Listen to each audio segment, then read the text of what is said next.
Sir ಈಗೇನು ವಾಲ್ಮೀಕಿ ನಿಗಮದ ಏನು ಹಗರಣ ಆಗಿದೆ, ಈಗಲೂ ಸಹ ಇನ್ನೂ ಸಚಿವರು ನಾಗೇಂದ್ರ ಅವರು ರಾಜೀನಾಮೆ ಪಡಿತಲ್ಲ, ಯಾವ ರೀತಿ ಹೋರಾಟ ಇತ್ತು ಬಿಜೆಪಿ? ಹೋರಾಟ ಈಗಾಗಲೇ ಪ್ರಾರಂಭ ಆಗಿದೆ ಎಲ್ಲ ಕಡೆನೂ. ನಾನು ಒಂದು ಹೇಳ್ತೀನಿ, ಇಮಿಡಿಯೇಟ್ಲಿ ಇಲ್ಲಿ ಹೋರಾಟ ಆಗಿ ಎಲ್ಲ ಆದಮೇಲೆ ರಾಜೀನಾಮೆ ತೊಗೊಳ್ಳೋ ಬದಲು ತಕ್ಷಣವೇ ಸಿದ್ದರಾಮಯ್ಯನವರು ಮಂತ್ರಿ ನಾಗೇಂದ್ರ ರಾಜೀನಾಮೆ ತೆಗೆದುಕೊಳ್ಬೇಕು ಅನ್ನುವಂಥ ಒತ್ತಾಯವನ್ನು ನಾನು ಮಾಡ್ತೀನಿ.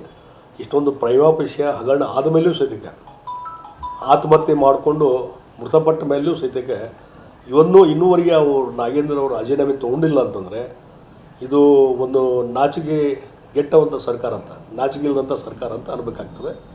ಅದಕ್ಕಾಗಿ ತಕ್ಷಣವೇ ನಾಗೇಂದ್ರ ಅವರ ರಾಜೀನಾಮೆ ತೊಗೊಳ್ಬೇಕಂತ ಒತ್ತಾಯವನ್ನು ನಾನು ಮಾಡ್ತಾಯಿದ್ದೆ. ಸರ್ ಈಗೇನು ವಾಲ್ಮೀಕಿ ನಿಗಮದ ಏನು ಹಗರಣ ಆಗಿದೆ, ಈಗಲೂ ಸಹ ಇನ್ನೂ ಸಚಿವರು ನಾಗೇಂದ್ರ ಅವರು ರಾಜೀನಾಮೆ ಪಡಿತಲ್ಲ, ಯಾವ ರೀತಿ ಹೋರಾಟ ಇತ್ತು ಬಿಜೆಪಿ?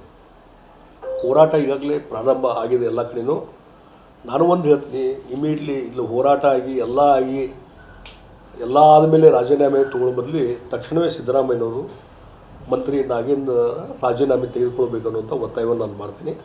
ಇಷ್ಟೊಂದು ಪ್ರೈವಾಪೇಶಿಯ ಹಗರಣ ಆದಮೇಲೆಯೂ ಸಹಿತಕ್ಕೆ ಆತ್ಮಹತ್ಯೆ ಮಾಡಿಕೊಂಡು ಮೃತಪಟ್ಟ ಮೇಲೆಯೂ ಸಹಿತಕ್ಕೆ ಇನ್ನೂವರೆಗೆ ಅವರು ನಾಗೇಂದ್ರ ಅವರು ರಾಜೀನಾಮೆ ತೊಗೊಂಡಿಲ್ಲ ಅಂತಂದರೆ ಇದು ಒಂದು ನಾಚಿಕೆಗೆಟ್ಟವಂಥ ಸರ್ಕಾರ ಅಂತ, ನಾಚಿಕೆಯಿಲ್ಲದಂಥ ಸರ್ಕಾರ ಅಂತ ಅನ್ಬೇಕಾಗ್ತದೆ. ಅದಕ್ಕಾಗಿ ತಕ್ಷಣವೇ ನಾಗೇಂದ್ರ ಅವರ ರಾಜೀನಾಮೆ ತೊಗೊಳ್ಬೇಕಂತ ಒತ್ತಾಯವನ್ನು ನಾನು ಮಾಡ್ತಾಯಿದ್ದೆ.